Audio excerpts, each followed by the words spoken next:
911, what's your emergency? 911, what's your emergency? Be advised, Car 4 has control of the pursuit.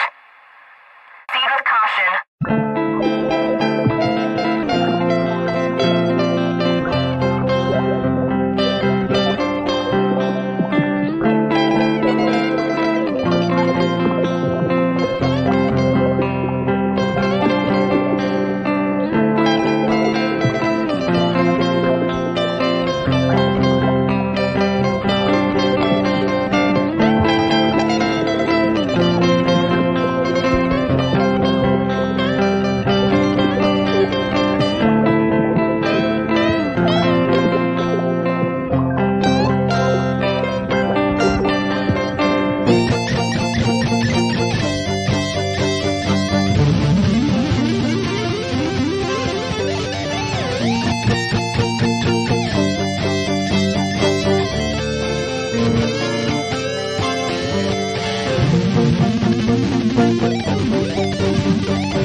Hello, everyone. Welcome to Behind the Crime Door. I'm Kristen for anyone who's here that's brand new. Welcome to my channel. I'm so glad to see everyone. Hey, Lynn, how are you? Hey, sweet Caroline. Hi, Aries Dawn, how are you? Hey, David, good to see you. Hi, Lisa. Hey, Shane, how are you doing? Hey, Sharon. Welcome, Sees Through. Hi, CJK, how are you? Welcome, Beach Fairy. Hey, Tech Death. I hope everybody was enjoying Tech Death's music. Can't get enough of it, so.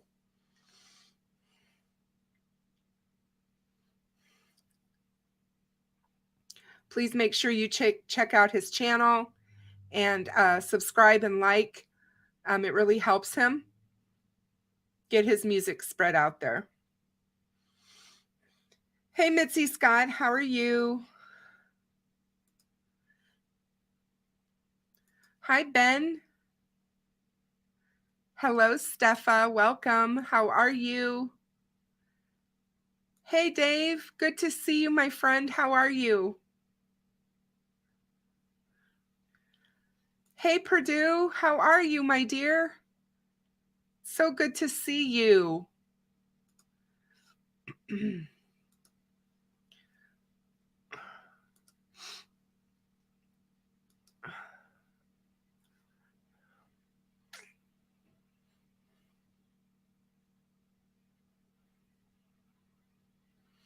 Hey, Maria, how are you? Hey, country girl, how are you? So good to see you guys.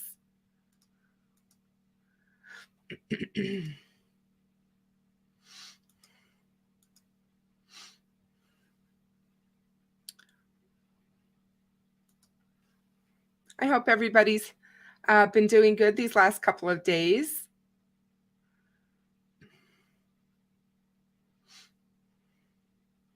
Hey, help me, Rhonda. How are you? Oh, cool, CJK. Working outside with the flowers is so wonderful. I love it. I love it.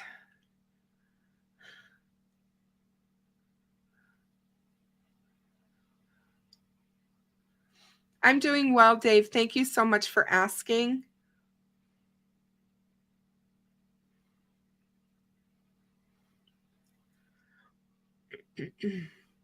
Hey, Smokin' Tea. How are you?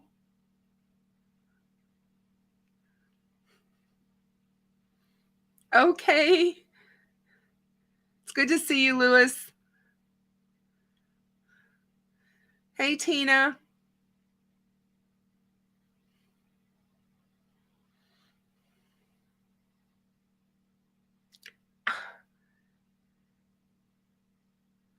Oh, Beach Fairy. Wow. That I'm honored. Thank you so much for being here, because it is quite late there. Hey, Rescue All the Dogs. How are you? Dandy Lioness. Good to see you. Nope, I'm just saying my hellos.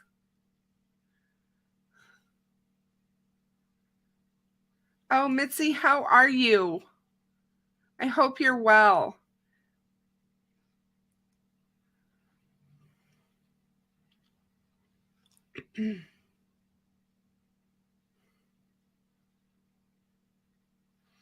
So, yeah, today is, I don't know if I can get it to do it. I don't think it'll do it till I have somebody on. But today is the National Missing Children's Day. And I wanted to remind everyone that this day was set aside so we could continue to encourage parents and guardians and caregivers about the well-being of all of our children and to make child safety a priority.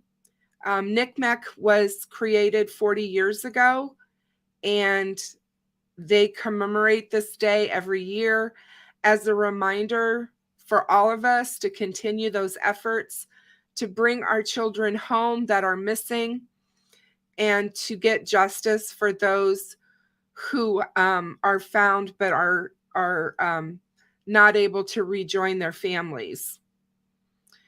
And I think we all take those kinds of cases to heart, and anybody that has any kind of compassion, when you hear about children's crimes, it just does something unique to all of us. And wherever you were, we all have that one case where it just grabs us, and it will forever change us, and we will always know where we were when we heard that particular story.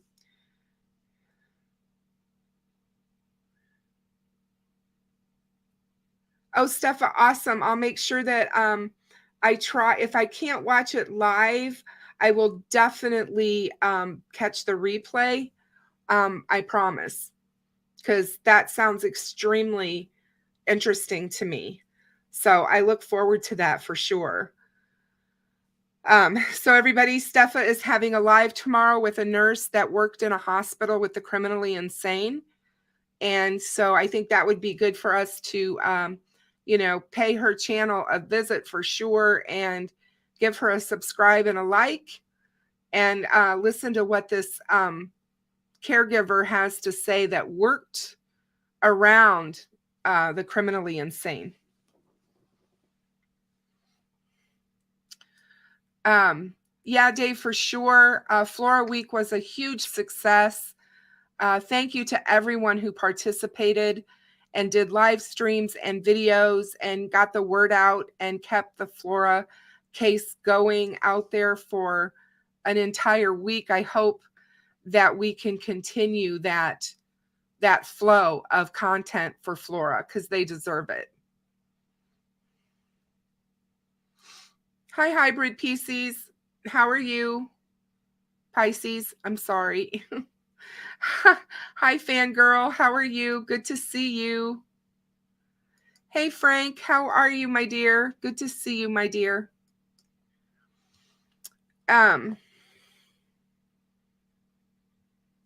So I have a couple of things. Tonight we're going to talk Delphi. I'm sure that's going to make a lot of people happy. And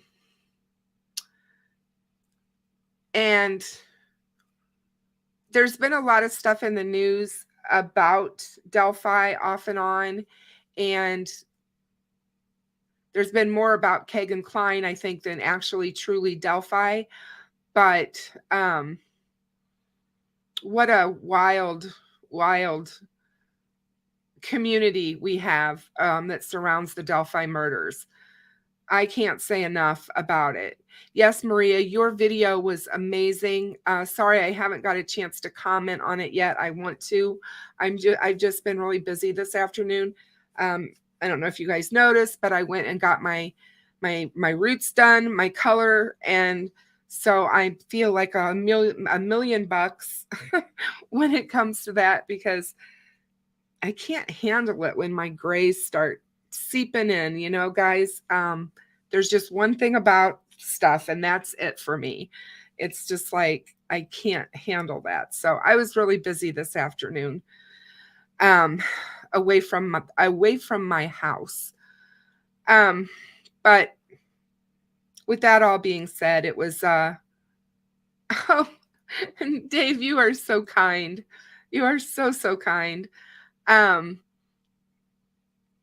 I needed that pampering. I really, truly did. This weekend is a really tough one for me. Tuesday is my son's birthday. He would have been 39 years old. For those of you that don't know, I lost him when he was 4 years old to cancer. And every year is different. I don't know how I'm going to react or what kind of emotions I'm going to have for sure. Some years it's horrible and the tears just flow and I can't stop them. Other years, you know, I can pretty much go through the motions of celebrating Memorial Day with my family with cookouts and stuff and be okay. Other times I'm just numb and I really don't want to see people and I just want to do my own thing. The one thing about grief that I don't think people understand that have never gone through it with children is that, and I think it's probably true for all sorts of grief, because it's even like this for my parents that I lost in 2017, both of them, that your body recognizes what's happening before your consciousness does. And I just start feeling fluish. I start feeling achy and just not well. And that's the first thing that happens. And then before I know it, I realize what the date is or what the date is that's coming. And so I had debated on whether or not I was going to take this week off and just end up, you know, in the month on Tuesday.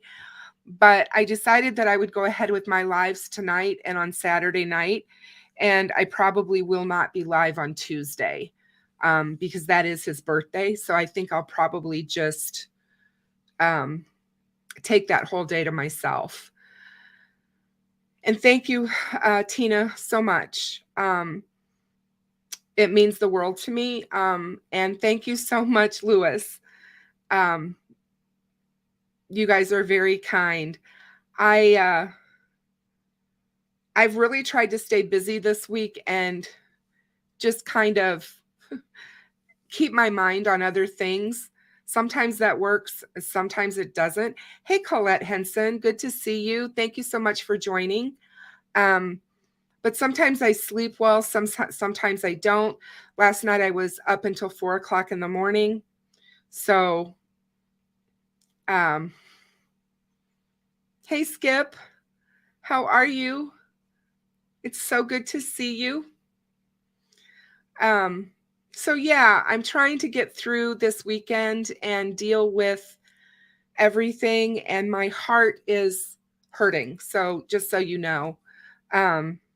But yeah, I want to talk about Delphi, and I want to talk about some of the stuff that's going on, not only in the community, but with the case, of course, as well.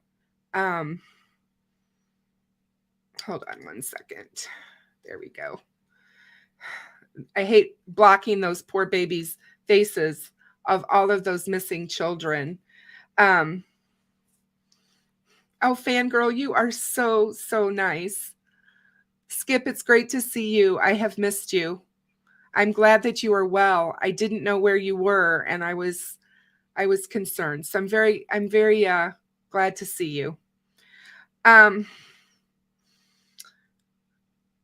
So let's get right into this. As you guys know, when I did my thumbnail for this live stream tonight, I wanted, there's just been so much content and so much talk and so much scuttle, whether it be on Reddit or whether it's here or on Facebook or wherever, about Richard Allen's case and whether or not law enforcement has enough to see this case through. And there's so many difference of opinions out there.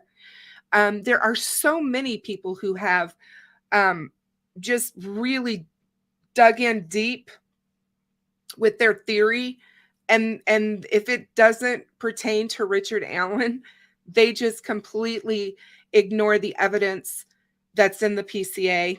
And I don't understand that, honestly. I don't think I ever will understand that mindset or whatever. And so I want to discuss that a little bit tonight. But yeah, I was talking to Fig earlier today, and we had a really good conversation, you guys. And by the way, Tristan's case is with the jury. So they are waiting for the jury to come back. Closing arguments was this week. There are 16 counts against him, so it could take a while. So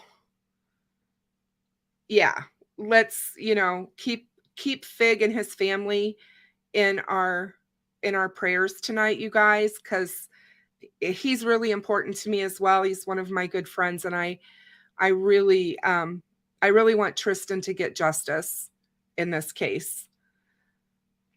So anyway, I was talking to him earlier, and he just brought up some points in my head that made me start thinking about some stuff around this case. I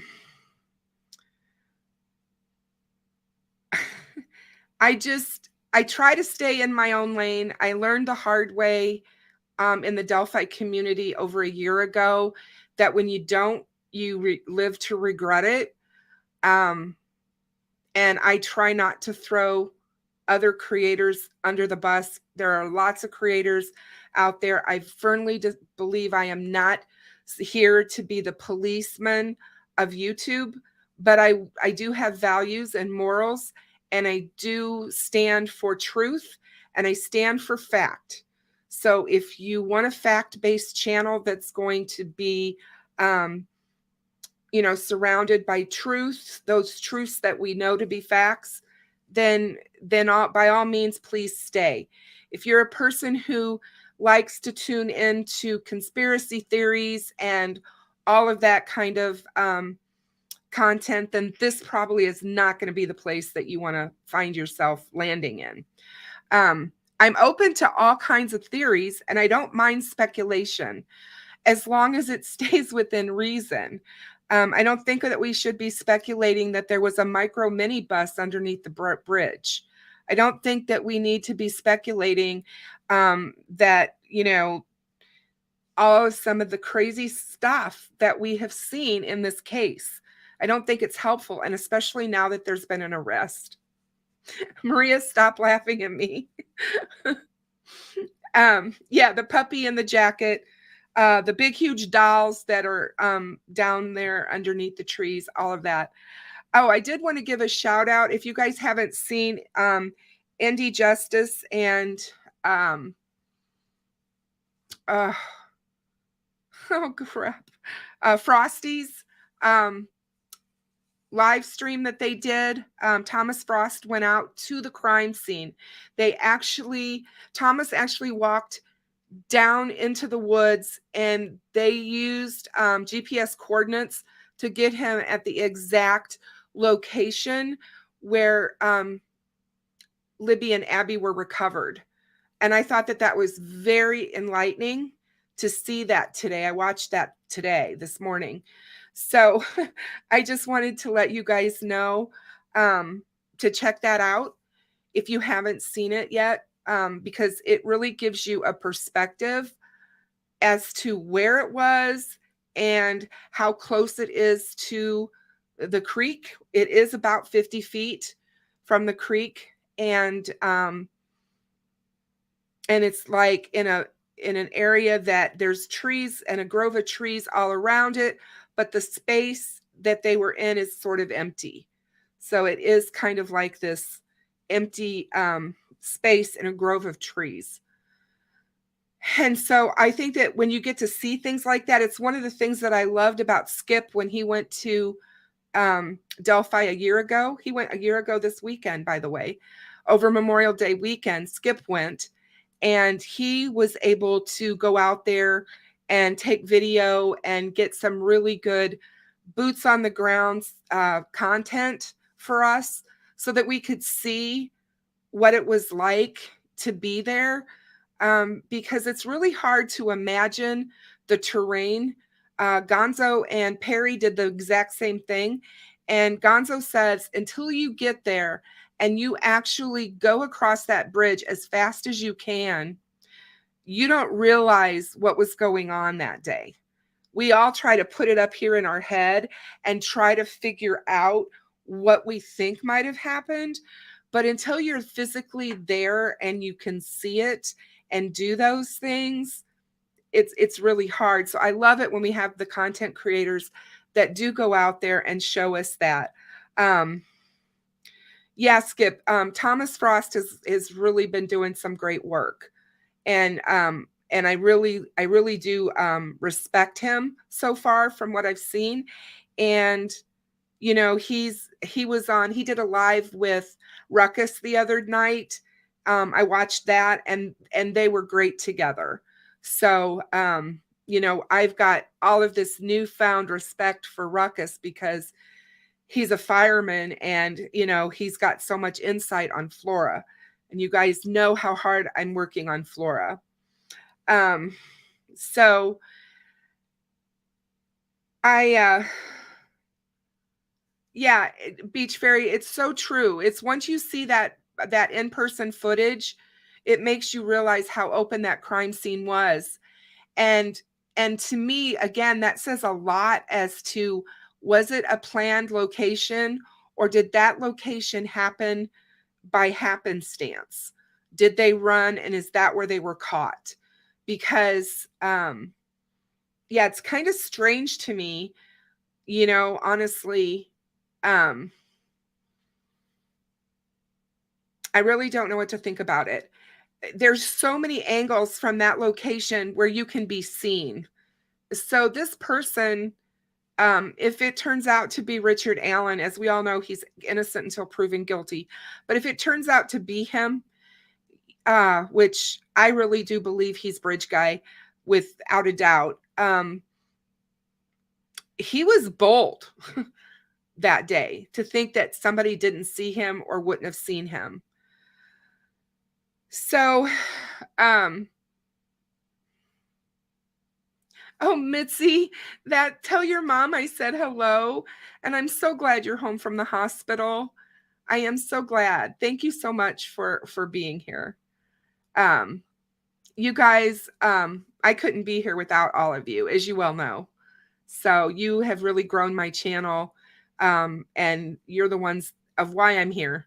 I wouldn't be here probably talking my ear off every live stream if you guys weren't here listening. Oh, cool, Purdue. That's awesome. I love Deb. I was talking to her yesterday. I imagine that it was really rough to be there because that first time you see it, it's got to be the most emotional that most people would ever be when it comes to the case. It's hallowed ground. It's hallowed ground. You know, and that's the way you kind of look at it. Knowing what happened out there in that beautiful surrounding. It's so beautiful in the summer. It's beautiful in the winter too, but it is so beautiful in the summer months when the trees are all, you know, fully out and everything is so green and the water's running and yeah. So, yeah, Mindy, I just don't have that feeling. I know a lot of people do. But I just don't. I believe when law enforcement say that that's where they died, that's where it happened. I just don't feel that there was enough time to really take them anywhere else. That's just my feeling on that. And I know we're going to have to wait and find out because none of us truly know. David says, people are crazy bold. The trustee told him today that a man was screwing a rooster in broad daylight. Wow. That's crazy. That's just crazy. Oh my gosh. There are some sick people out there. Wow. Hey, Perpetual Motion. Good to see you. Purdue, I bet Flora was even tough too. I know it was when GonZo and Perry visited. I talked to them both, and you know, Perry said walking up on that porch and seeing all of those toys and all of that stuff was just, it was very, very emotional. So,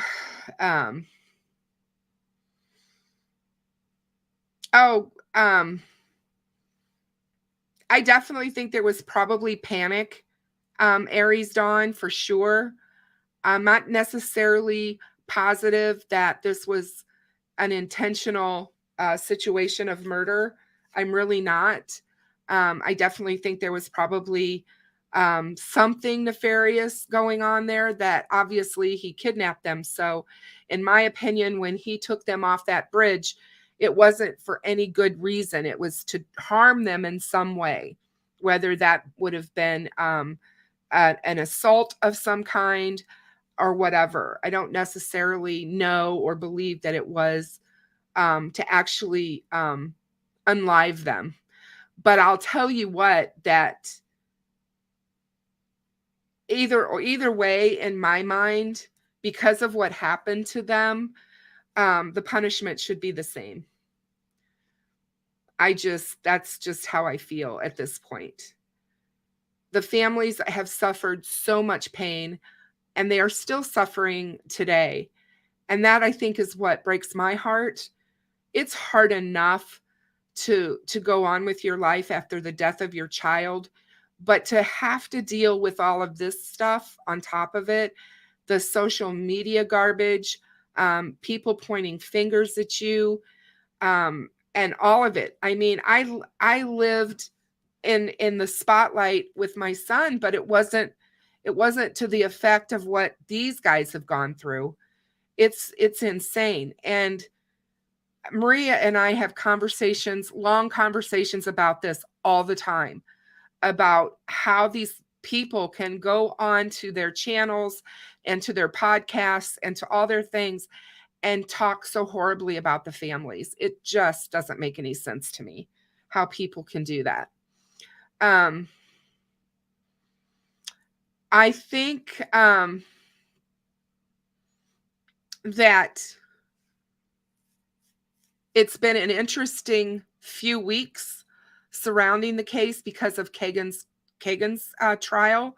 And this week we know that a lot went on. You know, Kegan fired his attorney, Andrew Aki.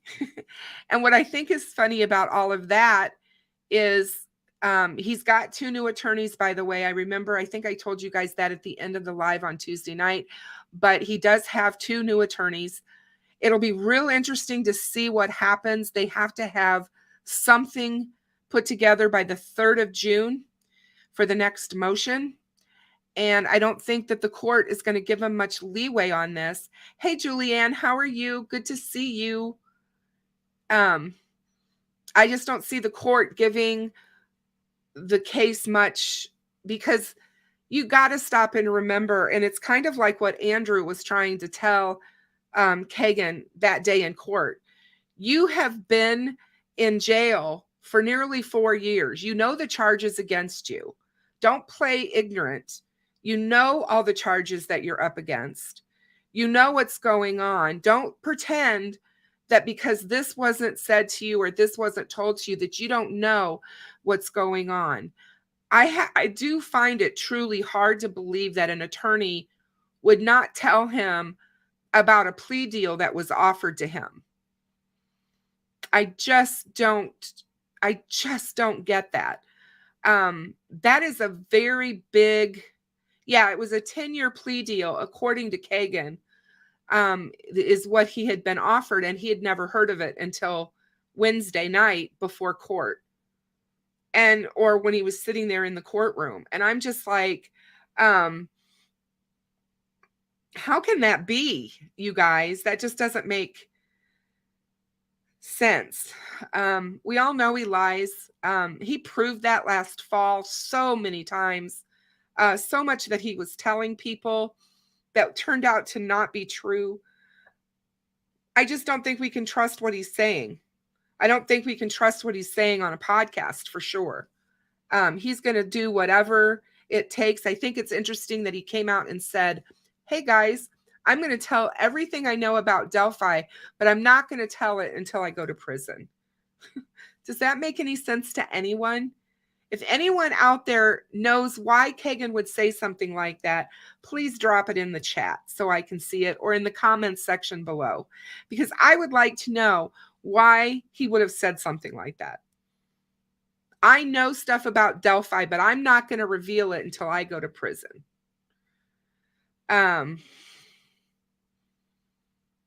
I mean,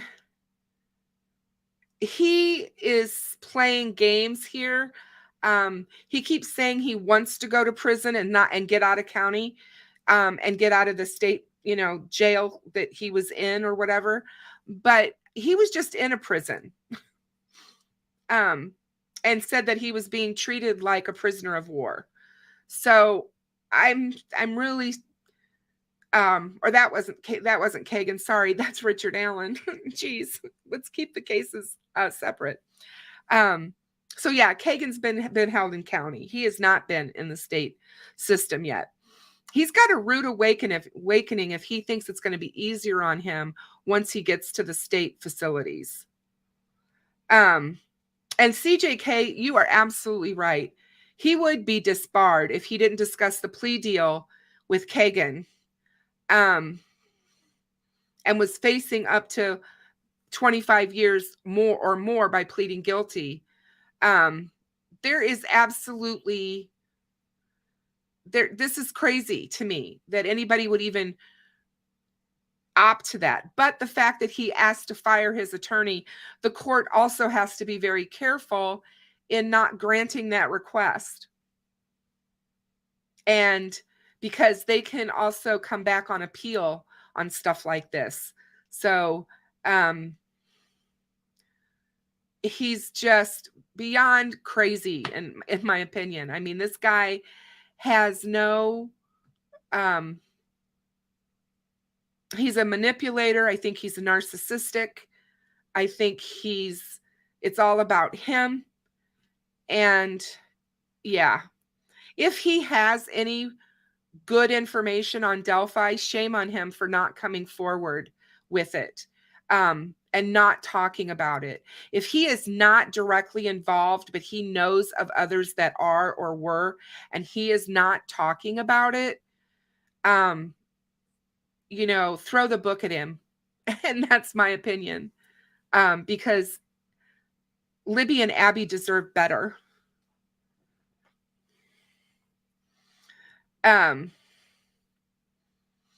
So will the kidnapping charge be enough? Yeah. In the state of Indiana, it's enough. It's enough to convict him of double homicide. If you commit kidnapping and it ends with the death of the individual, you can be charged with murder, which is what happened. So for everybody to say they have a weak case, in my opinion, they don't have a weak case, not against Richard Allen. He places himself on the bridge. He places himself there wearing the exact same clothes as Bridge Guy. He tells law enforcement when asked, no, I never ever, shared my gun with anyone. Never share it, loan it. It's always been with me. And as a matter of fact, I have never been on that property where those girls were found. And yet the state has a bullet, a live unspent round that they found between the two girls. And we have no idea what else they have. So,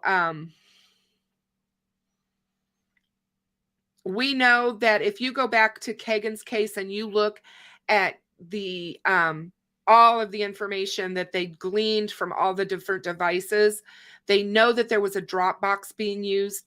They know that stuff was being put in that Dropbox. And they also know that other individuals were accessing it. So that tells us right there that there's other people that were accessing information. Now, is it information on Abby and Libby? We don't know. But there was definitely other people. He wasn't just using that Dropbox for himself. And I know people have said, this was just a guy living in dad's basement that had all these issues and he was lonely and, couldn't get a good girlfriend or whatever. We know that's not true. He had a girlfriend. He was living with a girl when he was arrested. So we know all that's not true, but these guys tend to, be able to fly under the radar because they don't share with anyone outside of who else partakes in their disgusting pleasures. They don't share that lifestyle with anyone. They don't talk about it with anyone. It's not something that you would go to a bar and get drunk with and talk with your friends about. You just don't talk about it. I think he's a huge manipulator. I think he completely and absolutely manipulated the murder sheet. I haven't listened to them in months and months and months. And I listened to that podcast because I wanted to hear what he had to say. And he completely manipulated them. Doesn't surprise me there at all that he did and that they didn't catch it. But anyway, I really think that we're going to be really surprised about how this ends up playing out. Do we know what the heck was going through Doug Carter's mind when he talked about that there were a lot of tentacles to this case? No, we don't. Doug has always been really good about confusing us and saying things in a very encrypted manner that kind of just sends us all going in all kinds of different directions. Hi,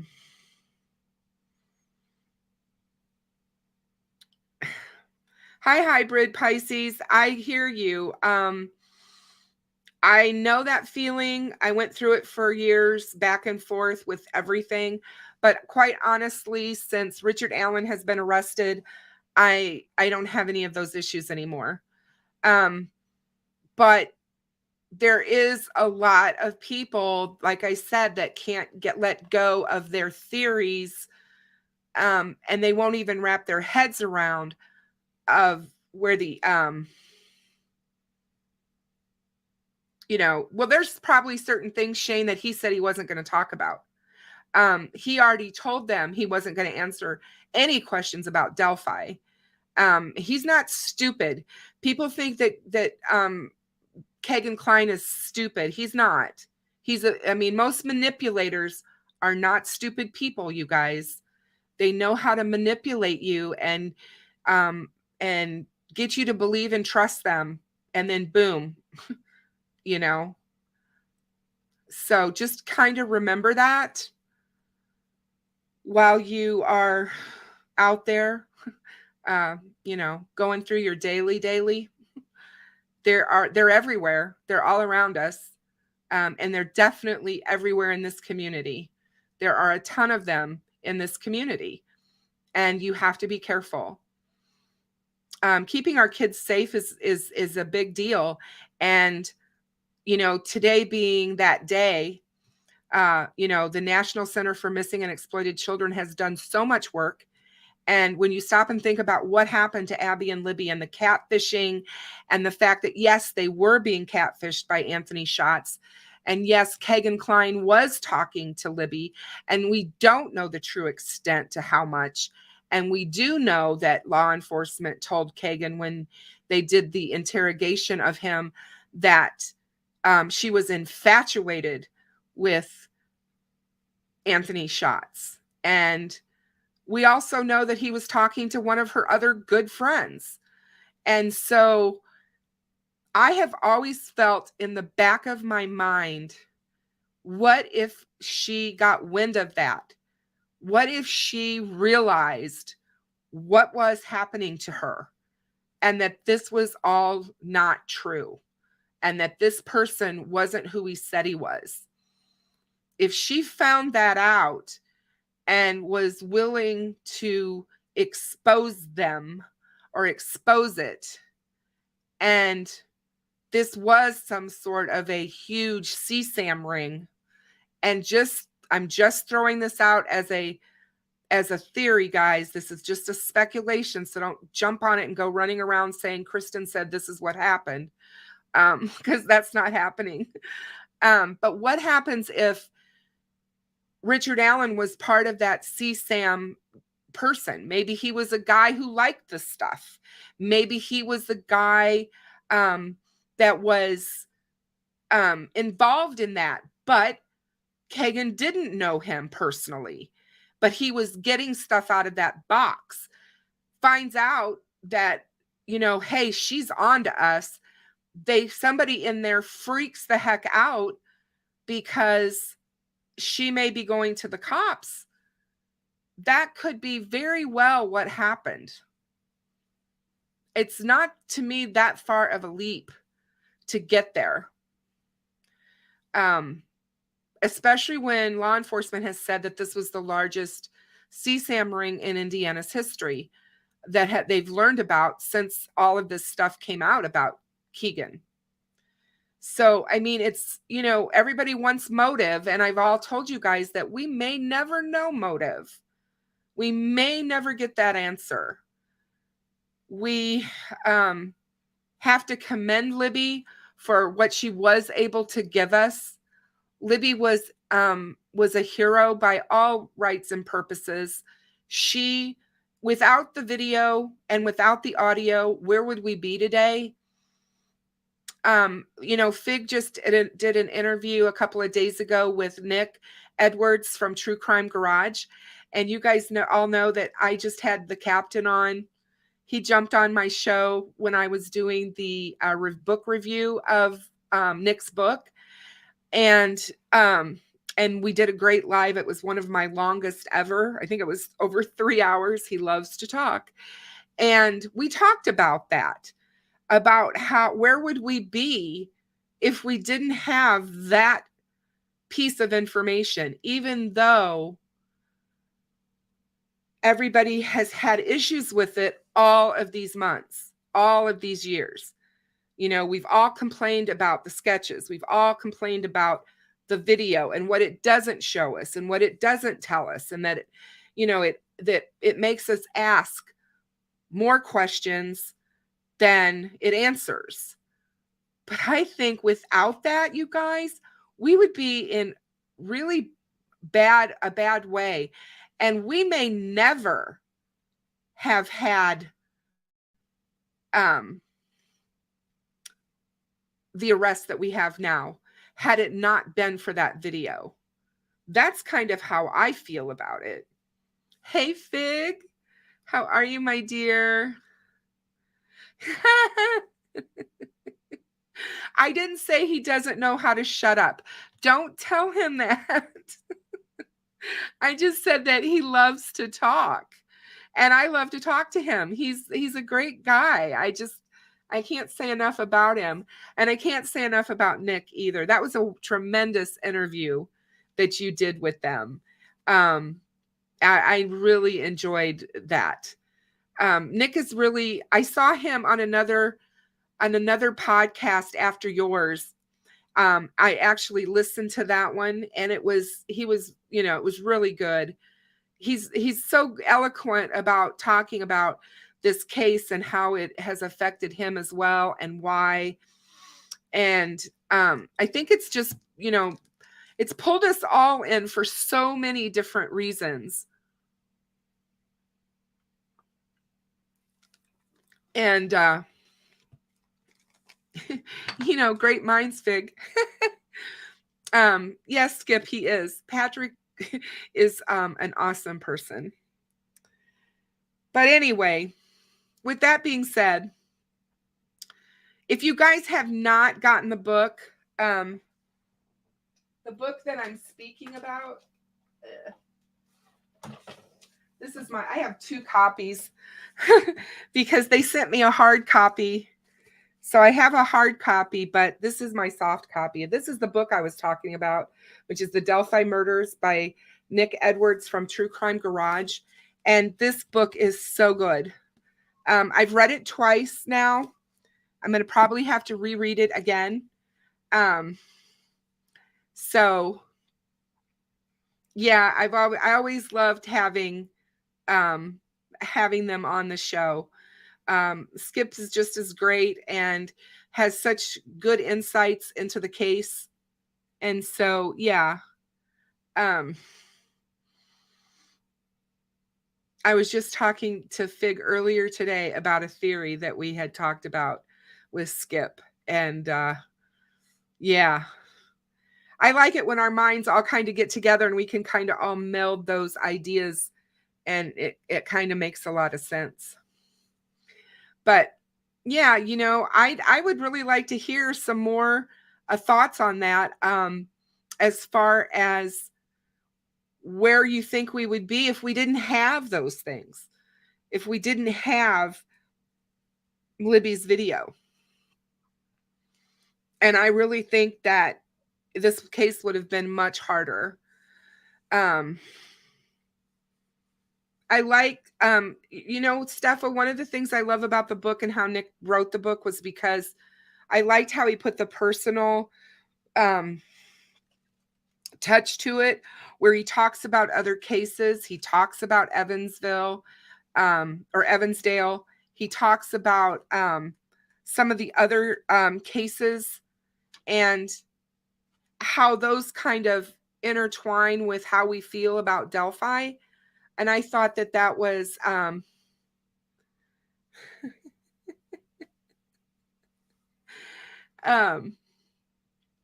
yeah, it was I'm sorry, I'm sitting here reading what Fig just typed to Maria, and it kind of made me laugh.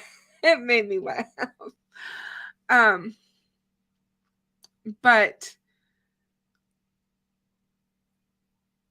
to learn about him and who he was growing up, why he follows true crime now, what got him into it, the fact that he was able to give up his full-time job, which was, according to the captain, was extremely stressful, very stressful job, and jump into this genre.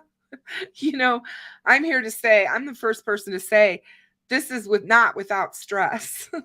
This doing what we do here is not without stress. Maybe you have to learn to get past some of the commenting and some of the negative stuff and the noise. I think one of the things that I found out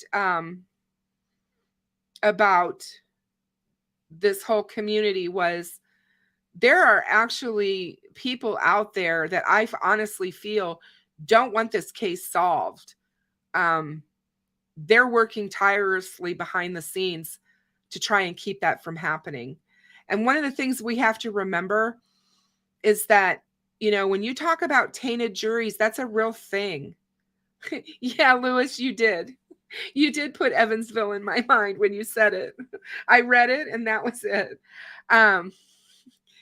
But the, you know, I don't understand why somebody wouldn't want this case to be solved that's in the true crime community. I'm not talking about somebody in Delphi as far as in the county, or we're talking about possibly, you know, the money that's involved that may be coming into the county and stuff like that. I'm talking about people who are quote unquote armchair detectives like us, that, you know, that follow these cases and think we know more than law enforcement.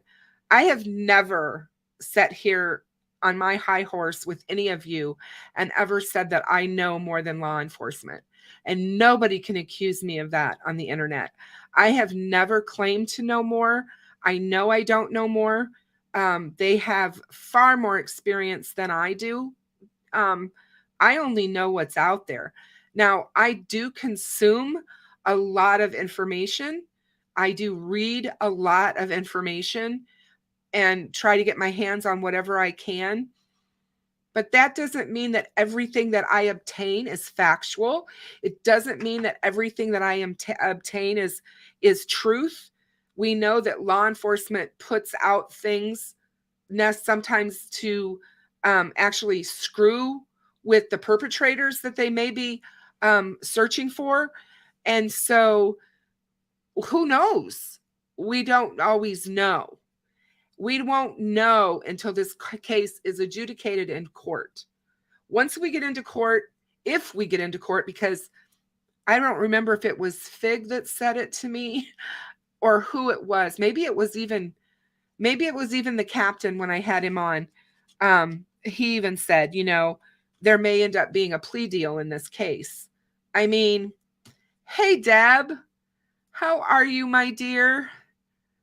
I hear you made a trip to the bridge today. How did that go? You'll have to tell me all about it, because I'm really anxious to hear about that.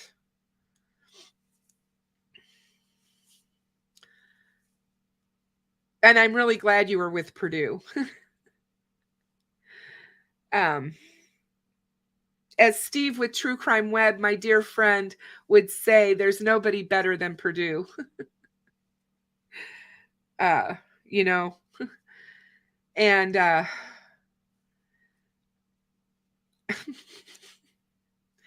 oh, these two, I'm telling you.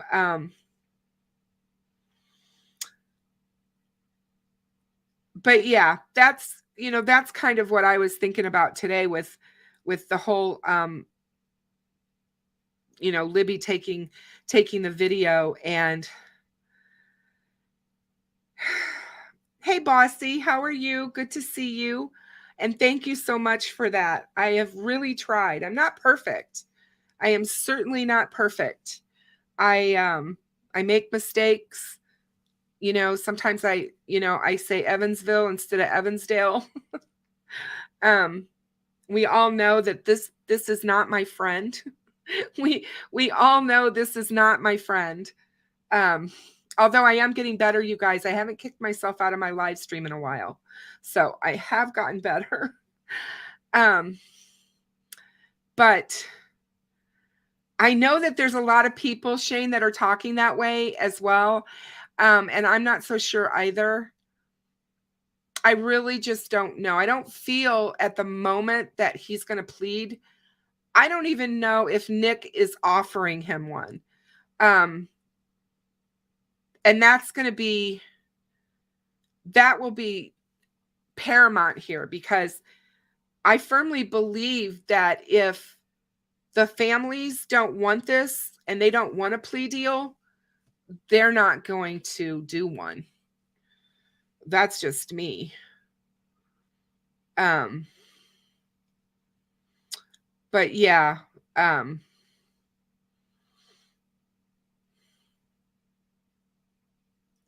oh, Bossy, thank you so much for that. I certainly appreciate you. Deb, I can't imagine somebody else that I would want to be out there with.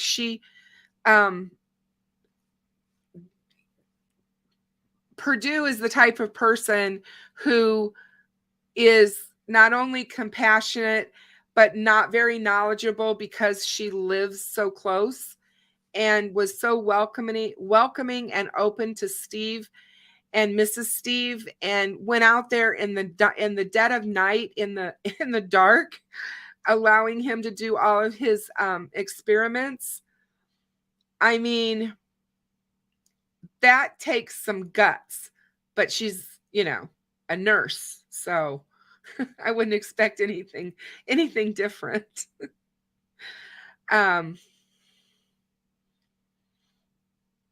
I wondered what it was like, Deb, on the bridge with the benches now.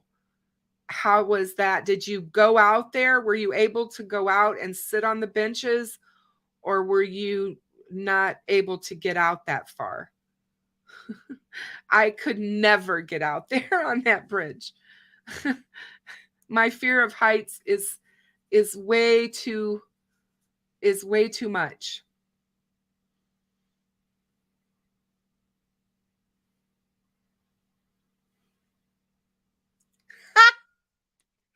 Sorry, you guys.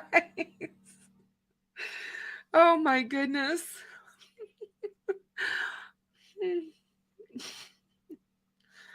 I'm gonna have to separate you guys. I'm gonna have to separate you.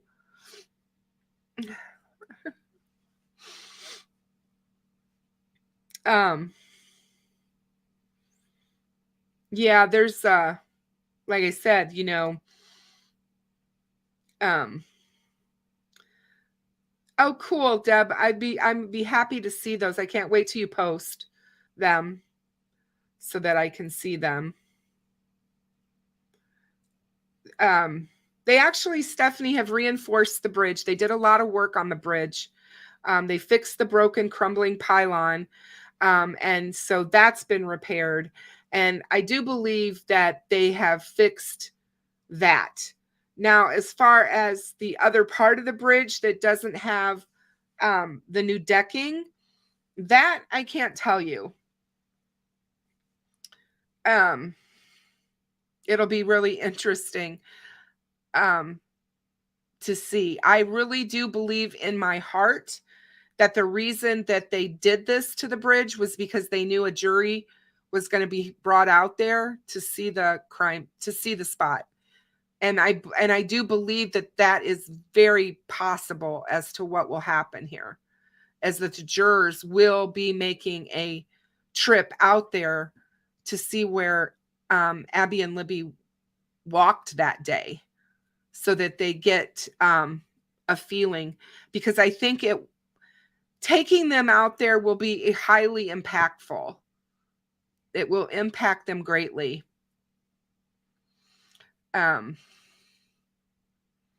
The benches are gone. What'd they take the benches down for? Were they, what was that? What was that? Why'd they put him there to take him? Oh, hold on, Deb. Hold on, my phone's back here. It was on the charger, so I had to. Oh, great pictures. Oh, I love it. Ah, thank you so much. Wow. Wow. That's just remarkable. I can't get over how overgrown that bridge gets when it's the middle of summer and all the trees are full of the leaves, and how they come and just basically just encompass the south portion of that bridge.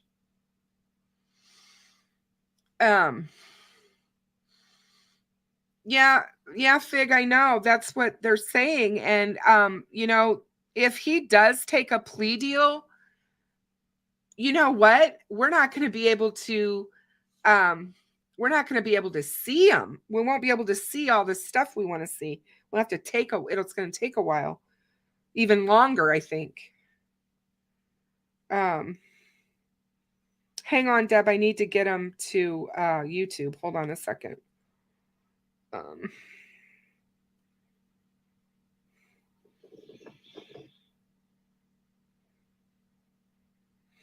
No.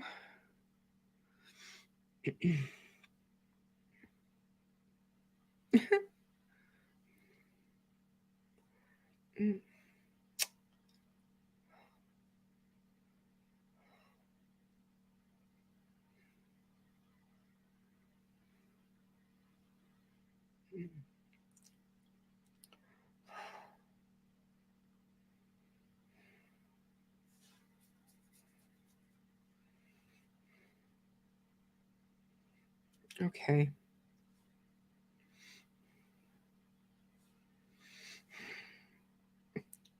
I can't believe how many people have emailed me. Hold on.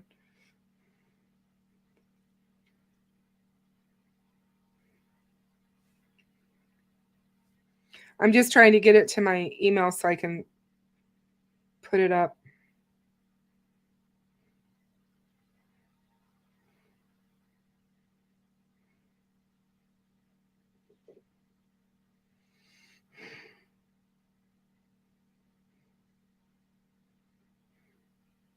There we go. I was like, it's taking forever.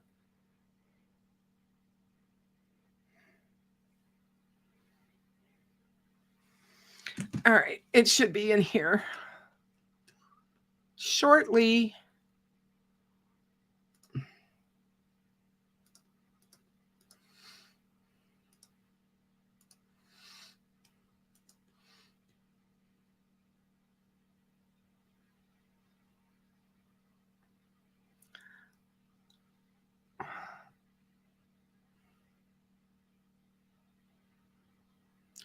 Oh, I think, Stephanie, I think that he's got to be feeling pretty bad about all the things that happened. And I think how they died is going to be horrific. And I'm sure he doesn't want people to know what he did.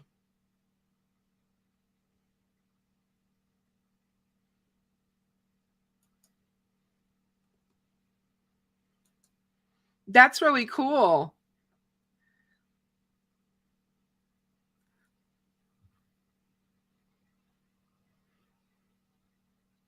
All the wildlife out there.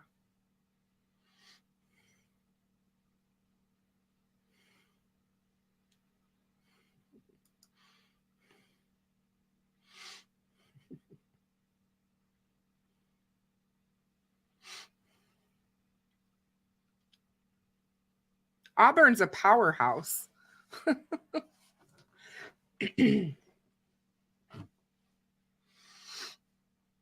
Yeah, but Fig, it's different in the wintertime.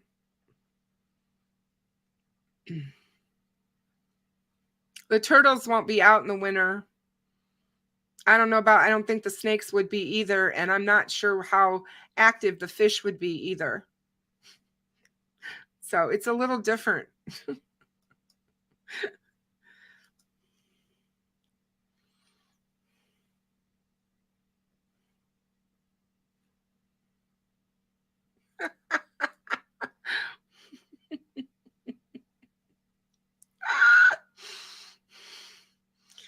Oh my goodness.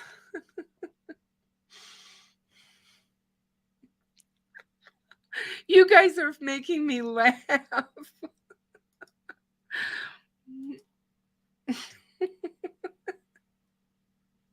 I love you guys. You make me laugh. I needed it this weekend. I needed it, you guys. Thank you.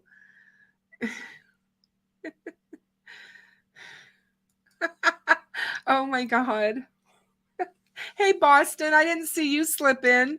How are you? It's good to see you. Oh my God.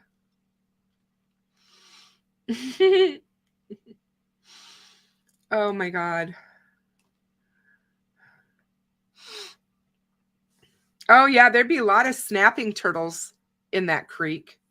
I think it's funny that people who aren't from the Midwest call it a river. Have you guys noticed that? They talk about the Delphi Creek as a river. It's not a river, it's a creek. And trust me, I know because I live on a river. The city I live on, there's an actual river, the Illinois River. So, I mean, it's a big river.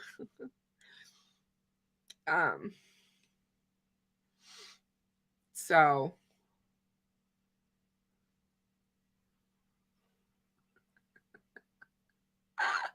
oh, Maria, I love you. Thank you so much. Yeah, Nightbot's he's been a bad bot lately. He's been getting mad at people for their caps. Yeah,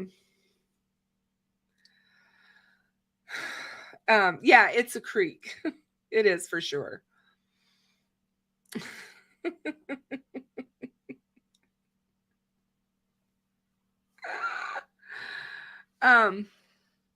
So yeah, Cammie, my mom used to call it a crick too. She used to tell us kids when we were little, stay out of the crick. We didn't listen. I stepped on a nail in the crick when I was about 7 years old. I'll never forget it. And she told me then, people who don't listen have to feel. Boy, did I feel. And a nail stuck in my foot because I went barefoot down there. Don't go barefoot near a creek either. God, I'm telling a lot of stories tonight.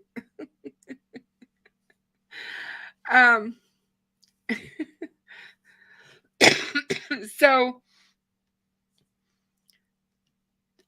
does anybody want to share their point of view on whether or not they think that there will be a plea deal in the Delphi case? Do they think there's going to be a plea for Kegan? Because it sounds like Kegan wants to withdraw his guilty plea, which I think is crazy, but it'll be interesting.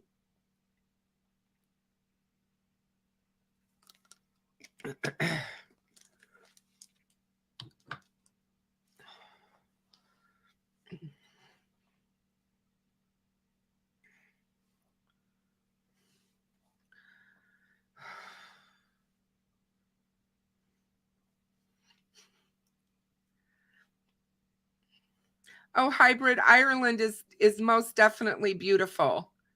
It's definitely beautiful. I feel that Scotland is just as beautiful.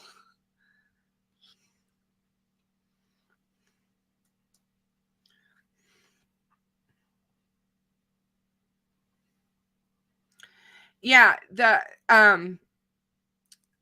depending on when you go, depends a lot on what's happening upstream with what the water level is going to be like. And you have to remember that the Deer Creek in the area where the girls were found is a floodplain. That area floods. That creek floods, and that gets all underwater there. So,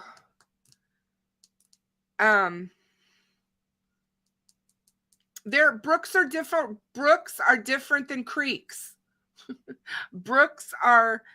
Babbling brooks are not as deep.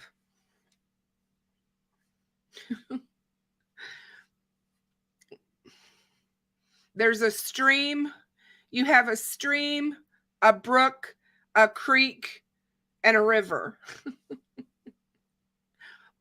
Yeah, brooks are smaller and not as deep.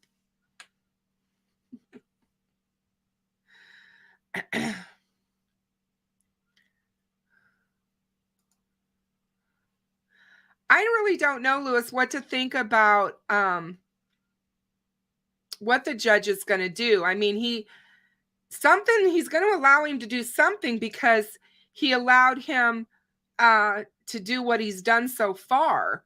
So if he tries to, he's going to have, I think, a good reason. If he uses the reason that his attorney didn't share information with him, I think the court would have to allow him to. Now, do I think that's a smart move on his part? No, because the prosecution doesn't have to come back and offer that plea deal that may have been offered. At this point, they may say, that's all over with. You agreed to plead guilty, so we're done. And that could very well be what he is looking at.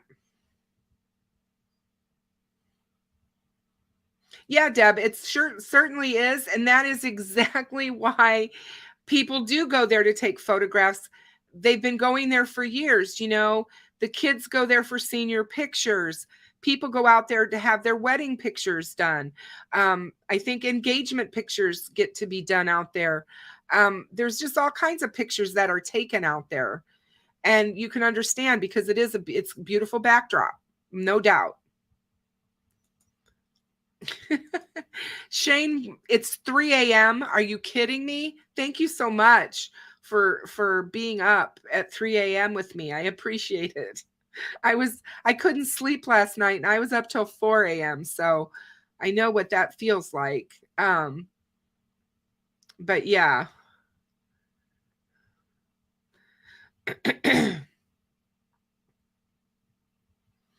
Oh, Deb, I know what I wanted to ask you.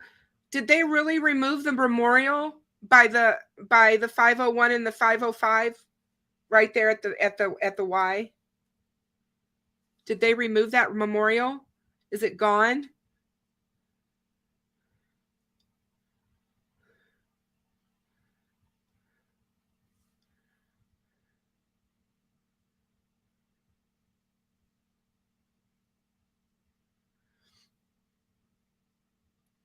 Oh yeah, I'm perpetual. I have no idea, no doubt in my mind that he's been there many times. Yeah, I don't think that was his first time at the bridge. For sure.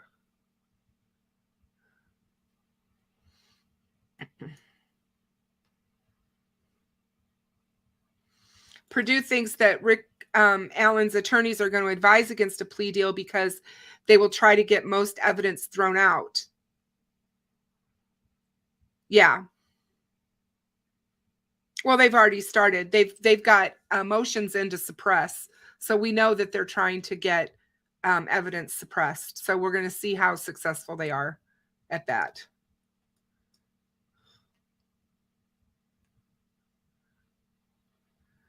That is so sad that somebody went out there and took all that stuff. That really upsets me. I just can't. I just do not understand why anyone would do that.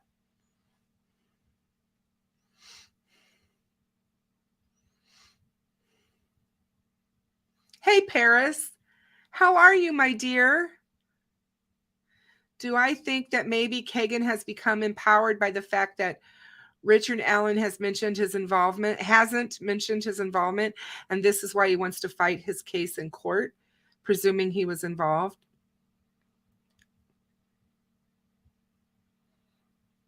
I don't know. Kegan vehemently denies knowing Richard Allen, so I don't know. Interesting. Lynn, when you said that the mayor announced the changes, what changes at the bridge did the mayor announce?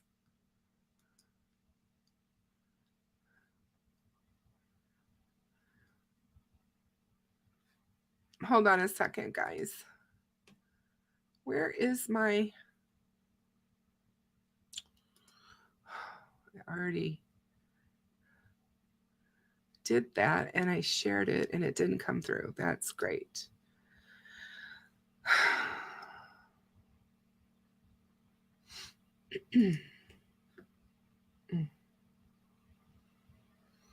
It's good to see you, Paris. I've missed you. I haven't seen you for a while, so it's really good to see you. No, it's totally fine. I know a lot of people believe that. A lot of people think that. I just don't see it anymore. And I understand why people did and why people would. So you don't have to apologize at all.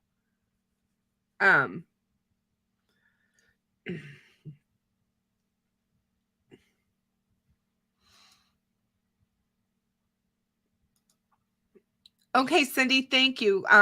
They're going to redo it. Randy said the guys have to make it more even, everything's safe.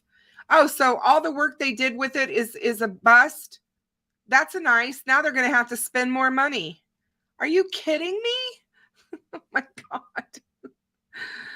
Oh, wow. That's just nuts, you guys. That's just nuts. Oh, wonder how many thousands of dollars that fiasco cost them for all that work that they did to lay down that stuff and do all of that and everything. And now they found out, oh, it's still not safe and not even. And, where did they get their carpenters from? Good Lord.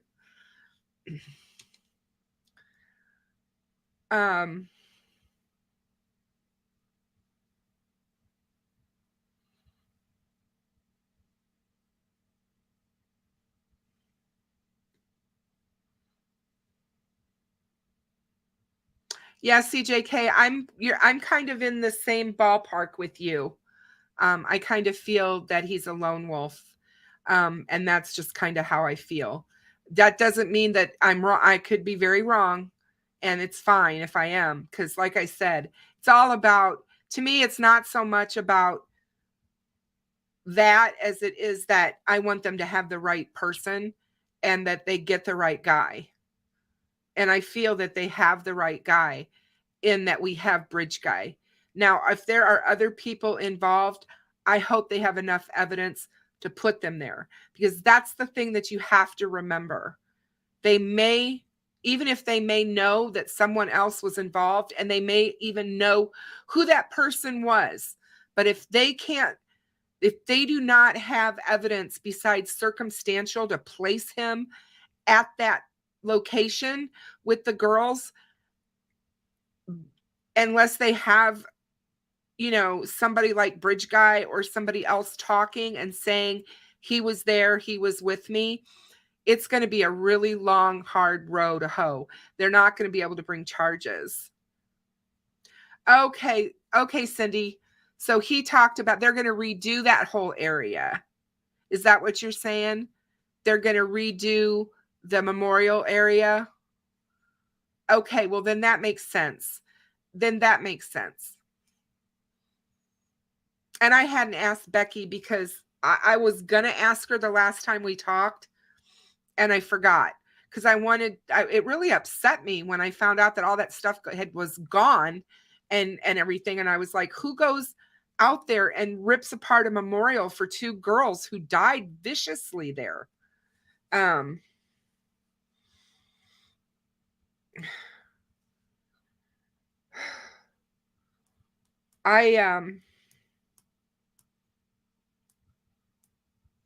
I would like to, in my opinion, this is me, and this is how I feel. Paris, I'm so glad that you're here, and I'm really sorry to hear that you're having a tough time. Know that you're in my prayers because, you know, you've been with me from the beginning, and so my heart goes out to you.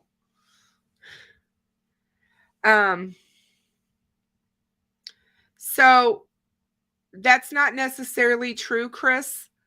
They're not charging him with kidnapping. He's been charged with murder.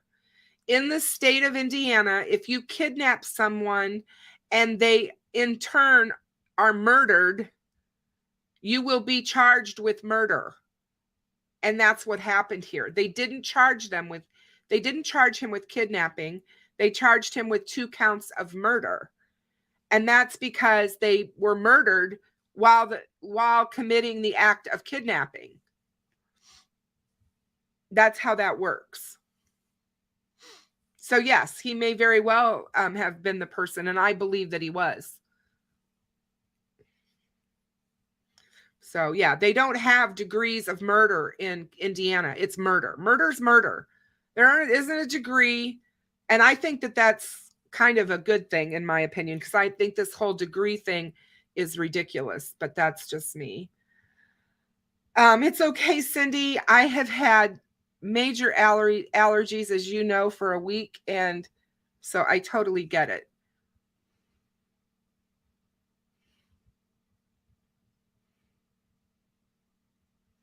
I just wanted to make sure you were okay. That's all. Just checking on you.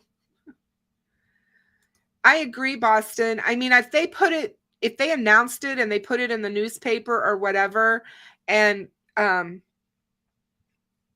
people would have known, fine. But if they didn't let the people know that, the victims' families know, that would have been terrible. But I'm assuming that they've probably picked it all up and put it in safekeeping if they're going to redo it. So I will make a point to ask Becky the next time I talk to her.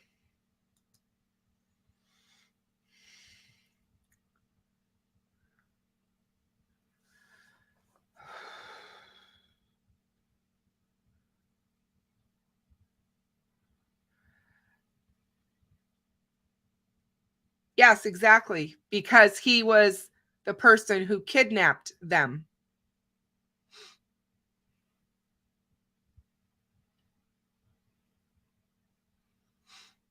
And there's a lot of states that have that same law. In other words, let me put it this way. Say that you were in a car and you were the driver and you had about 3 or 4 other people with you, and you were going to commit they were going to commit a burglary, and you were driving, and they go to burglarize this business or home or whatever. In the process of committing the burglary, someone gets shot and killed. The person driving the car can be charged with murder. They charge him as an accessory. So that's how that works. Yeah, I agree with you, Fig. I've thought that for years. I kept trying to tell people, Kegan Klein, if he was involved in the Delphi case in any way, he would have been charged by now.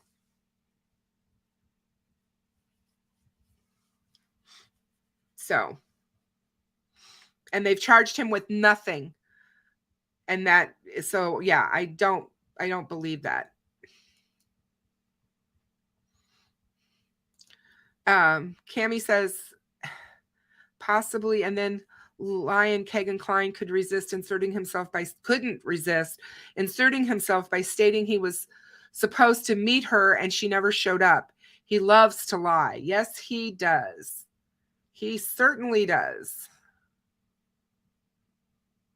Perpetual says, I think he's pretty much dead to rights with the kidnapping, even the circumstantial in the PCA, and his own words would have me saying quietly, or saying guilty, especially if there's more on the video incriminating him. Yeah, exactly. Even Steve from True Crime Web, you know, he said over and over on my show that, you know, he's basically his worst witness, because he has basically placed himself on the bridge at the time the girls were being abducted. That's going to be pretty hard to overcome. And Fig says, yeah, well, he said that to keep his Anthony Shots thing going, pretending like he wasn't some fat creep and that he would be okay with meeting in real life. And that's probably the truth right there. He said a lot of things that aren't true. So yeah, you know, and it's, I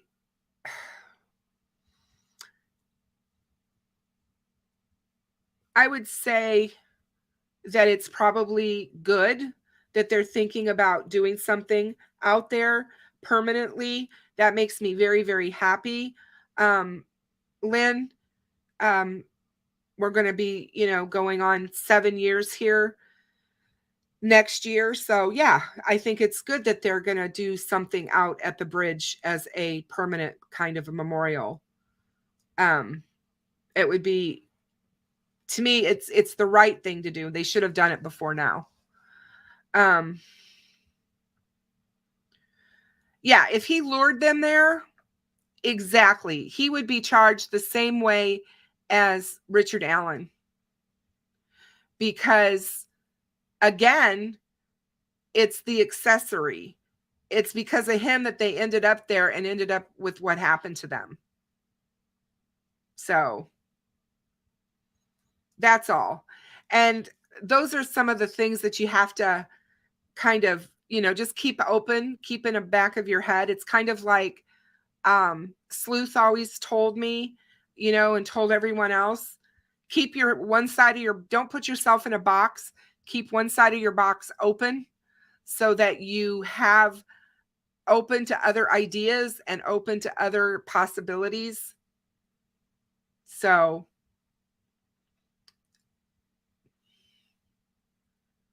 right, Cammie, it would be just like if Kegan was driving the getaway car. Exactly.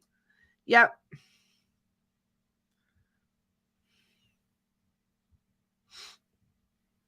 So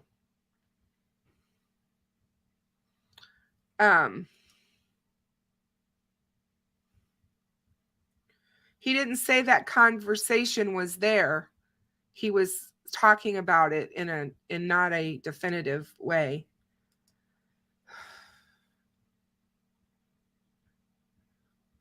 He is being charged with murder, period. The statute in Indiana reads that if murder happens during a kidnapping, you are charged with murder, not the kidnapping.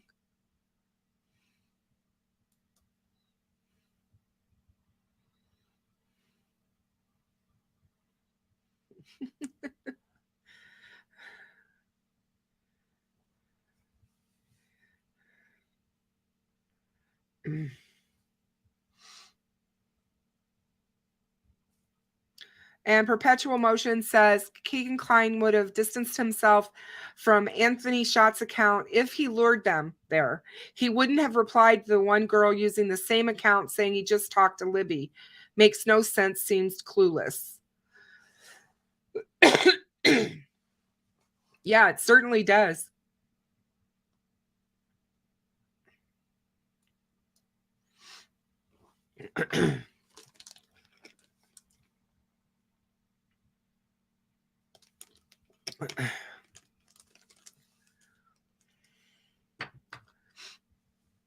So, yeah. I definitely think they have enough for that. And again, just remember, they only have to sway one juror. Just one. They just have to sway the one juror to come out and say reasonable doubt.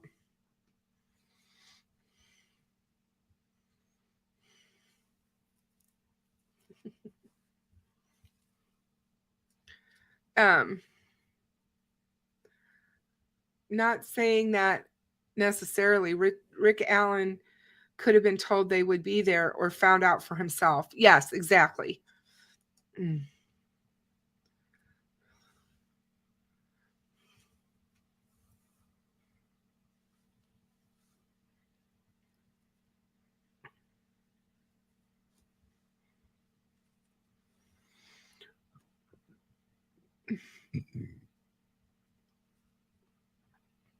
Yes, Cammie, for sure. Guys down the hill at gunpoint is definitely kidnapping.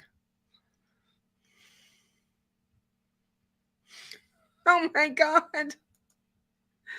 Hey, wait a minute. I am really upset that I am not in this Discord. I just want you guys to know I feel extremely left out here. I don't understand why I'm not even invited. You guys have all of these private little things and I'm just stuck out here by myself. I'm just kidding. I'm just kidding. I'm just kidding.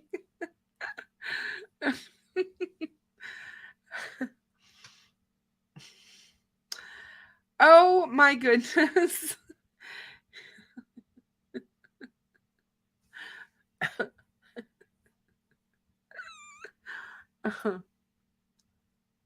Everybody needs to be kind, remember.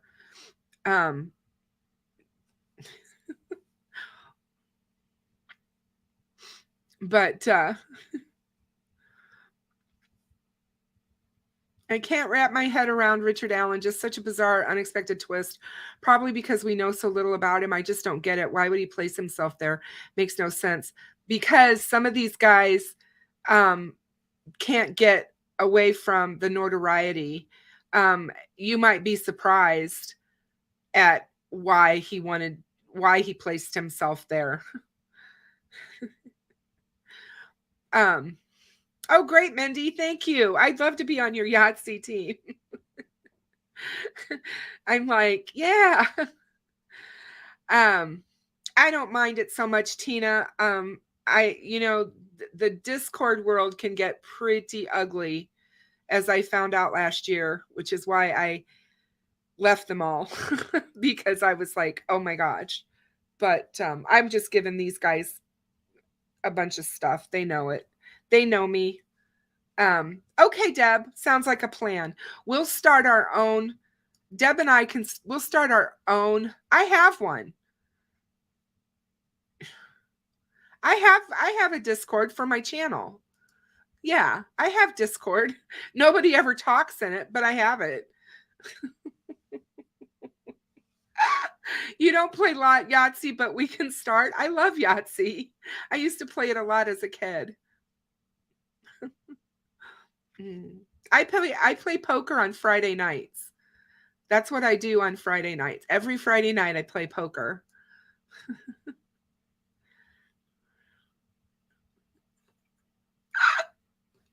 Oh my God. Who are we banning from the Discord, Fig? Who is it that we can't have in the Discord? If you're talking about my beloved Maria, you and I are going to have a talk. Yeah, Cammie, part of the problem is I finally figured it out. I finally figured out how to survive Discord, and it's turning off the notifications. That's how you survive in a Discord. Because otherwise you're not going to ever get any sleep because it's going to constantly be going off. We play Texas Hold'em, and we also play actually there's usually 8 to 10 of us, and we usually go around, and it can be dealer's choice. So a lot of times we play 5-card stud, 5-card draw. We do occasionally play a couple of odd games like midnight. There's one called Midnight Baseball where all your cards are dealt to you and you don't see them, and then you have to you have to turn them over. It's really kind of a cool, that one's a kind of a cool game, but mostly Texas or 5-card draw is what we usually play. It's very fun. It's very relaxing. They're all friends, so I don't have to worry about that. So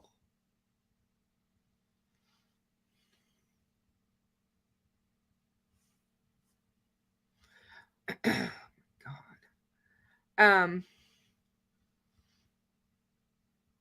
Oh, CJK, just a second. Oh.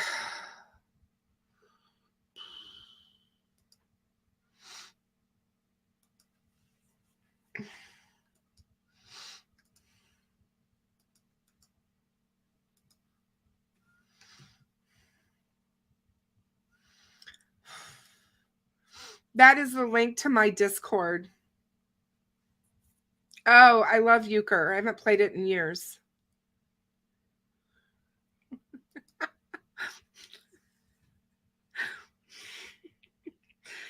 I'm Fig, what in the world happened to you two? Are you okay?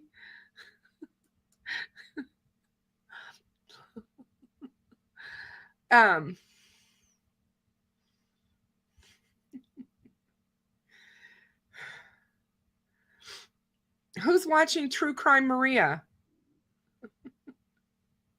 What is going on? What was that? Hold on a second.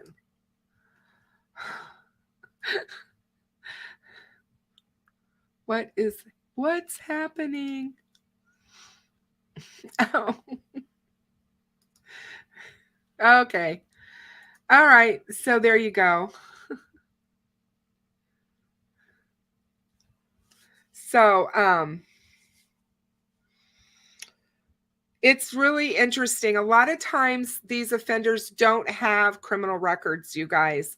If they've never been arrested, doesn't mean that they're not out there doing some of these awful things. It just means they've never been caught.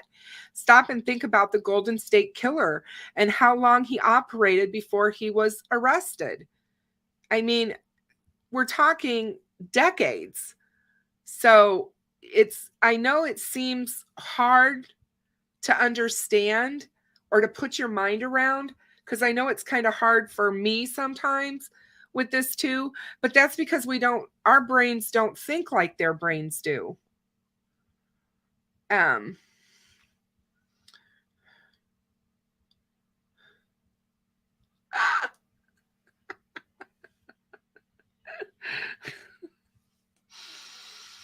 Oh, Maria, you can definitely stand your toes next to Fig. That's for sure. Did that make sense? Stand your toes. Stand toe to toe is what I meant. Although I think he's taller than you. Oh, God. My 4:00 morning guys is catching up with me. Listen, get over yourselves. Oh my God. Oh, you Aspen, you wouldn't join. Why? Is there a problem? Why do you have a problem with Aspen? You didn't have a problem with Aspen last week. What's wrong? Oh my gosh. Oh my goodness. I certainly needed the laugh. And I certainly appreciate all of you. Aspen who?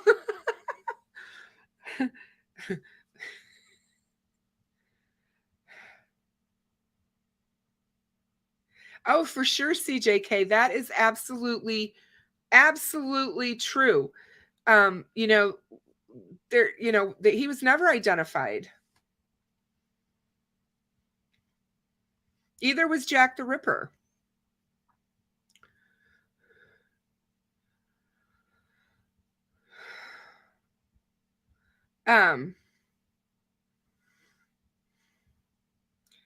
I think that it's all quite interesting, you guys. my grown adult sons and daughters in love in California love to play after we get the peeps down. Oh yeah, I love it. We have so much fun. We really do. I could see all of us kind of getting together and playing poker. Wouldn't that be wild? Oh my goodness. Hey Ray, how are you? Good to see you.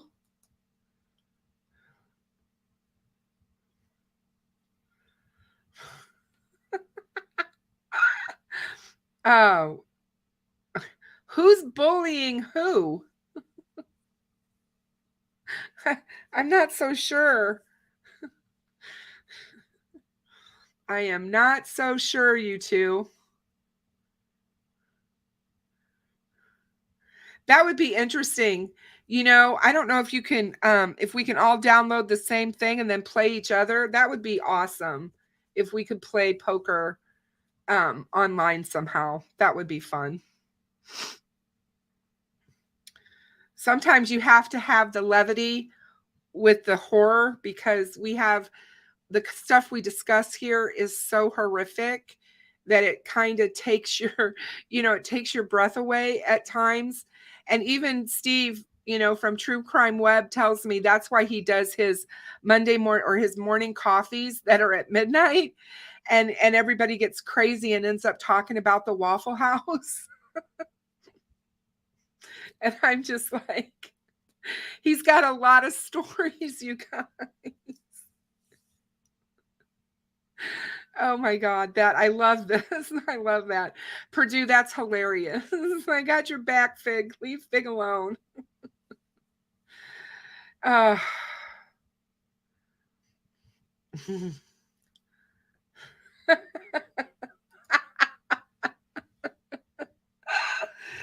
Oh my goodness. Now you guys stop picking on Maria. Maria is like top notch around here. She wears the pants in the in the moderator section. And yeah, she does. My goodness.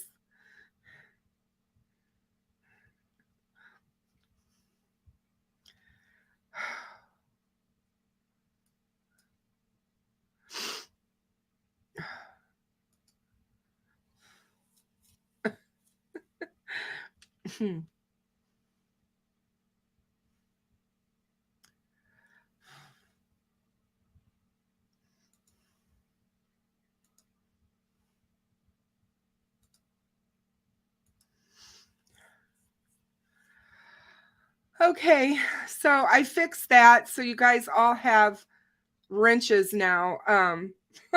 So Skip has a wrench so he can feel empowered.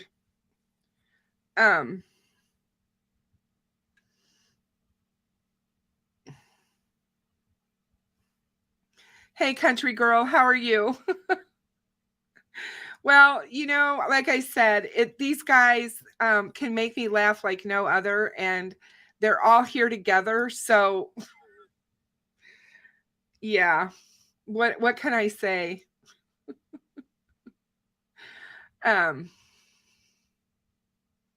Yeah, Ray, she is my partner in true crime. She has. She's been with me since the very first night I went live. Man, was that a nightmare. A story that we will forever be able to tell.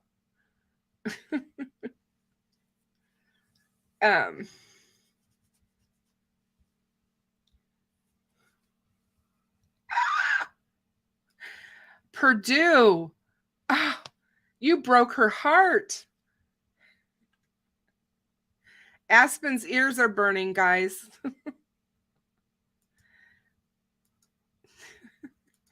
Hey, you. How are you, my dear? Big hugs. Big, big hugs. Are you still playing?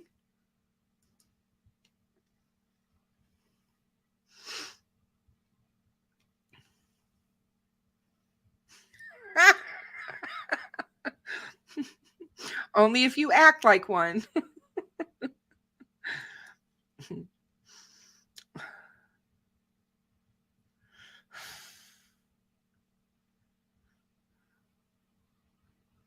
Uh-oh.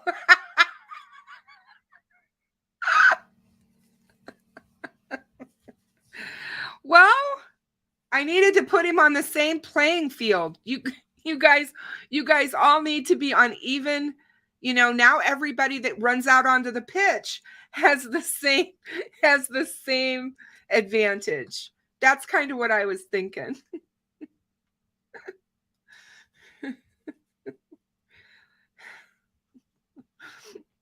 Shane, I'm glad that we made you laugh tonight too. It's the wrench club. Oh, hang on a second, Cindy. I've been wanting to do this for a while, so give me a minute here. I got to get my brain on.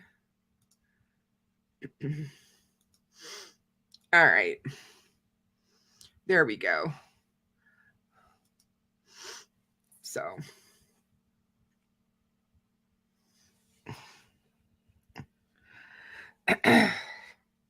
the Monkey Wrench Club, love it.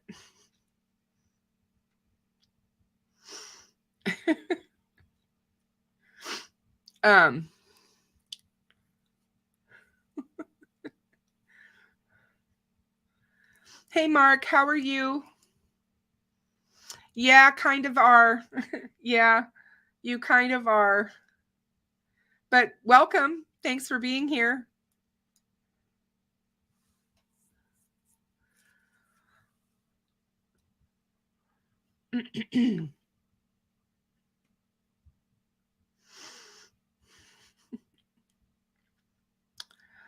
Oh, Fig, I expect you and Maria to keep him in line. I know that Maria can handle Skip, so I'm not worried about that. She will she will keep him on an even. Yeah.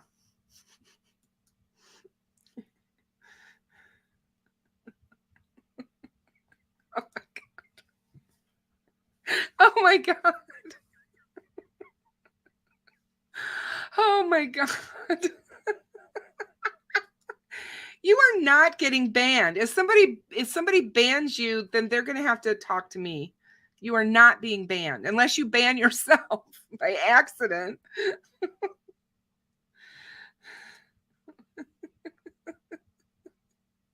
A mutiny.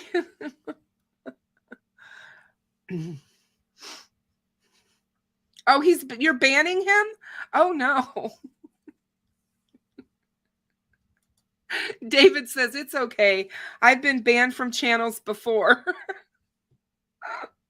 David, you are well and safe here as long as you behave. You know that.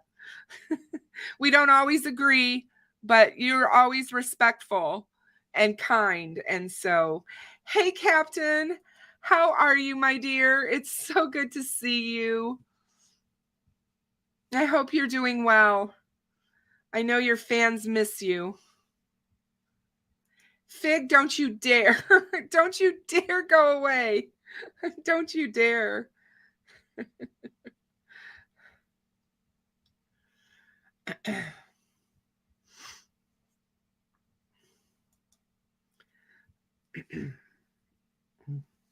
No one will ban Fig. We've got his back.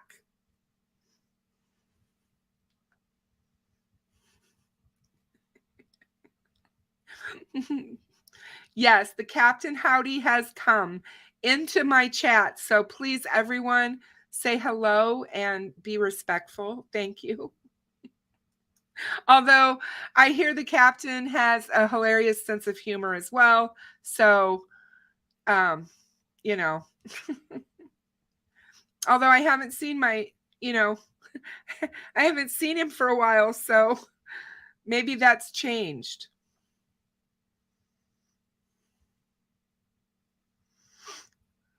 So,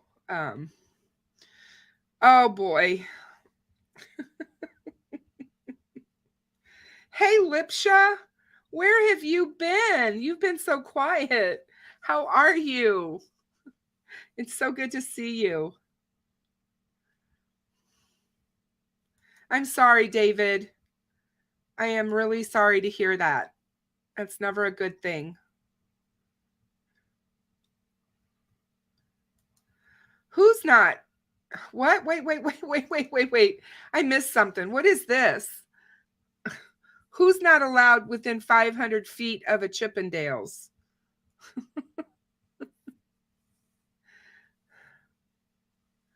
Yeah, Mark, that was pretty sad news.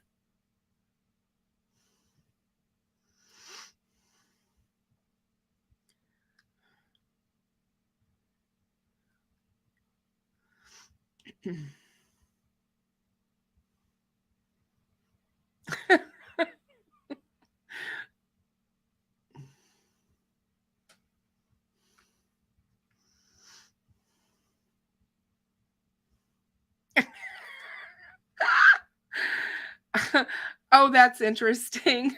Disney character, which one?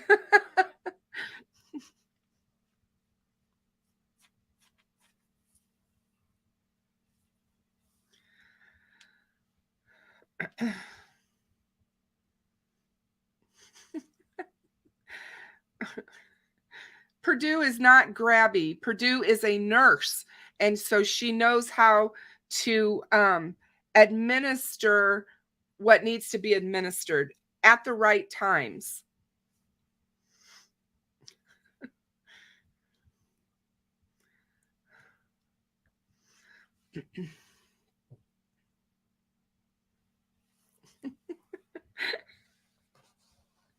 You guys are funny. You really did make my night. I have to admit. What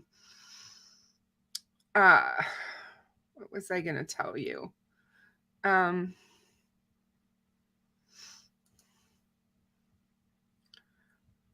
on a second.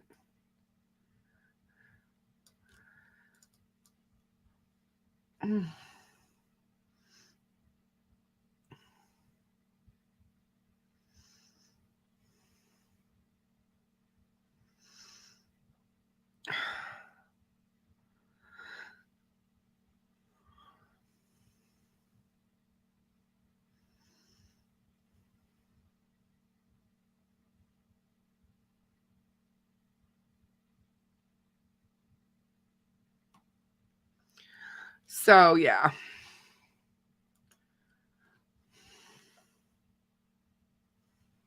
Oh, I loved Ursula. Nope, she wasn't always bad. Life turned her that way.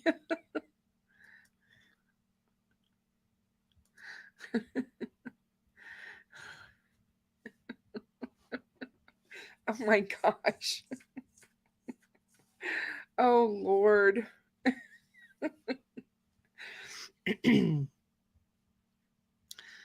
So, you guys have all just kind of made my night here. I saw the Chippendales for my 30th birthday. I was in Colorado at the time and actually saw them in Boulder. It was a surprise.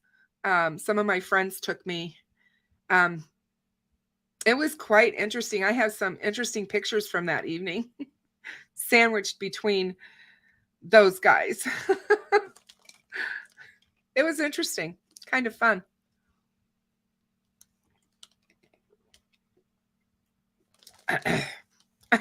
Oh my God.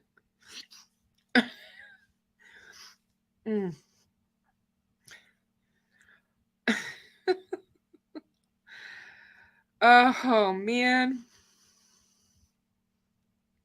Let it go. I love it.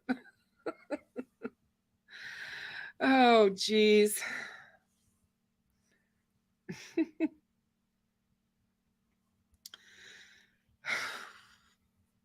I guess you guys all heard about the stuff that's been going on in Idaho this week with the Idaho murder case. but Brian Koberger's parents have been brought in by a grand jury regarding another woman's disappearance in Pennsylvania that happened to be right in the same county that they live in. And she was found 30 miles away from their house. So I don't know what that's all about, you guys. But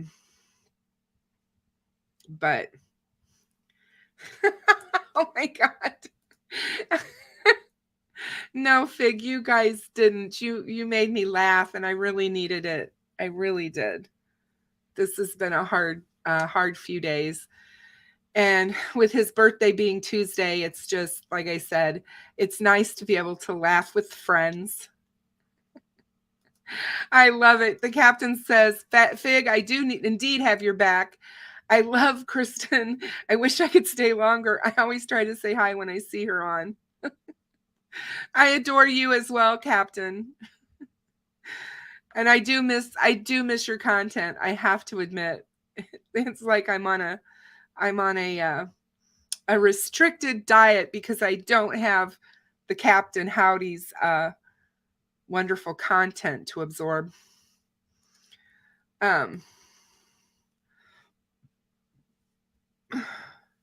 What?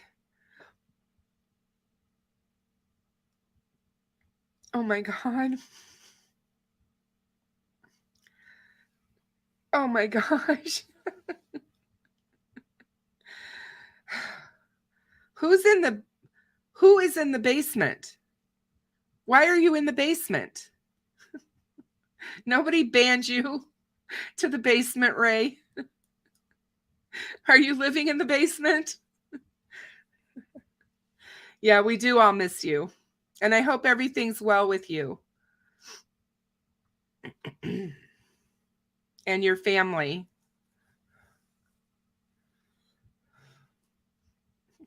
Oh, Deb, I love you too. Oh,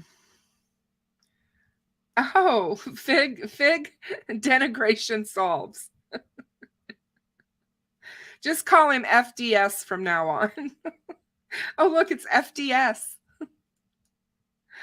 Oh, God, Deb's basement? He's in Deb's basement? Oh, God. She said she's going to block him. You guys better be good. The women are on the prowl. Yes, you guys are hilarious, and I love all of you, and I thank you so much for being here and spending these last 2 hours with me and making me laugh and having this great discussion that we had, the serious discussion that we had about Delphi and what's going on in the case. I appreciate Skip stopping in. He's welcome anytime. It's why I modded him.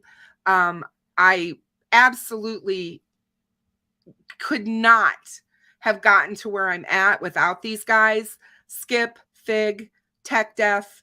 They have GonZo. They have had my back since I've been on YouTube. And so I have to, oh my God. Oh my God. I am so trying to stay reasonably oh my God. Wow. Oh, I just don't know how we digress. I just don't know how we digress, Fig. I just don't. But yes. Interesting. I just didn't know that Skip wore wool, I guess. I don't know. But anyway, I hope you guys all have a very good rest of your week. And I will plan on seeing you guys all on Saturday night. And hopefully Maria and Fig will have made up. And I will get an invite to the blessed Discord. And Deb and I will work diligently to get our Discord up.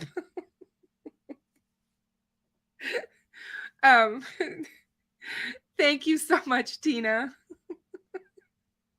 I can't believe these silly guys. They only on special occasions. I see how irate. I'm glad you were here tonight. I truly am.